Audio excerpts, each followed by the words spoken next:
Good morning.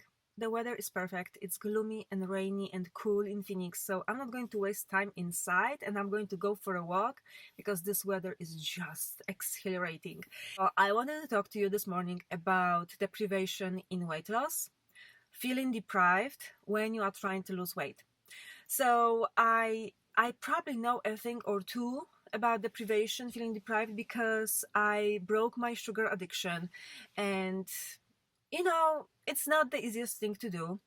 There are certain things that we need to talk about. We need to distinguish what is deprivation as a feeling while you are not yet denying yourself anything. You are just scared of being deprived in the future as you try to lose weight. The second kind of deprivation is when you deny your body nutrients. You are denying your body essential ingredients to maintain health.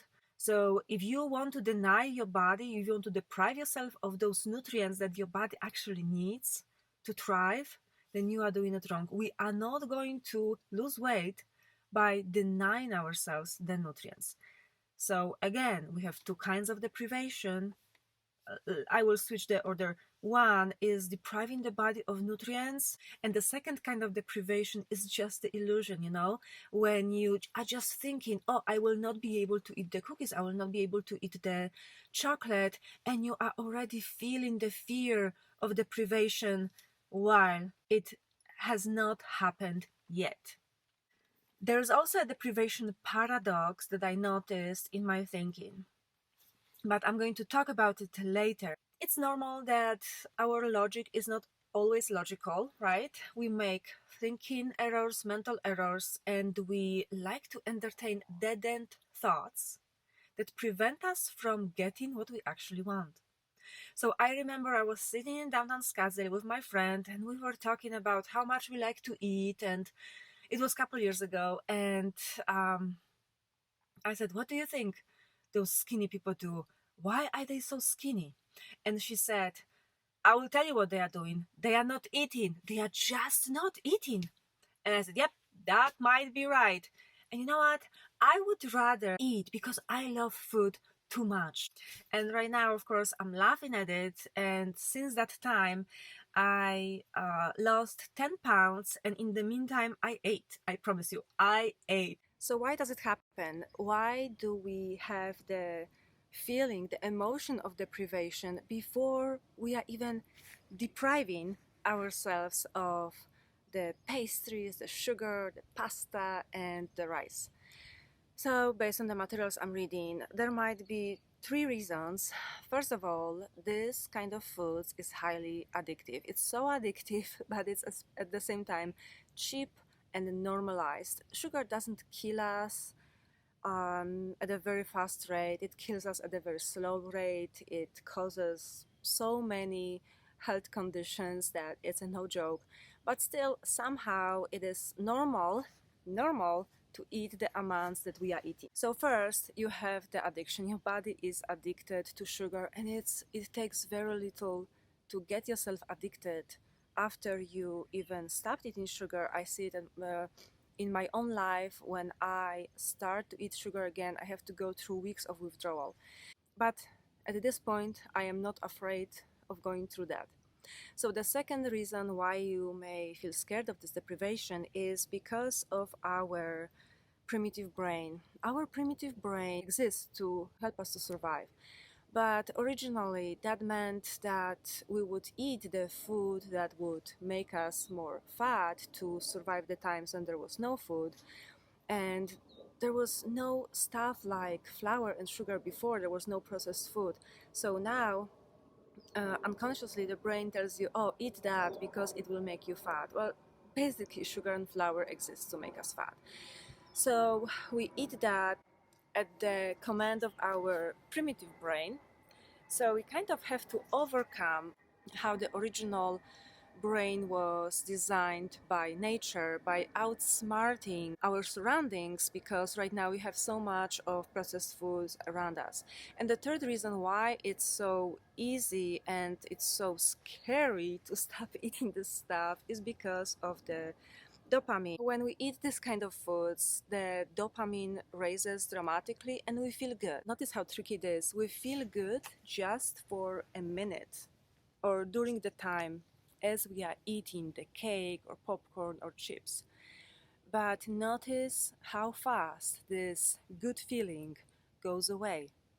Usually it's within seconds, right? And it's followed by a feeling of being disgusted with yourself. Why did you eat again so much? And why didn't you stop after a few bites?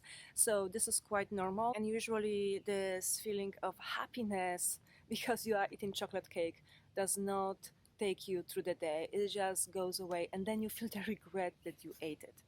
This is also the reason why we reach for this kind of comfort foods when we feel negative, when we feel stressed, because we want this immediate effect of feeling good.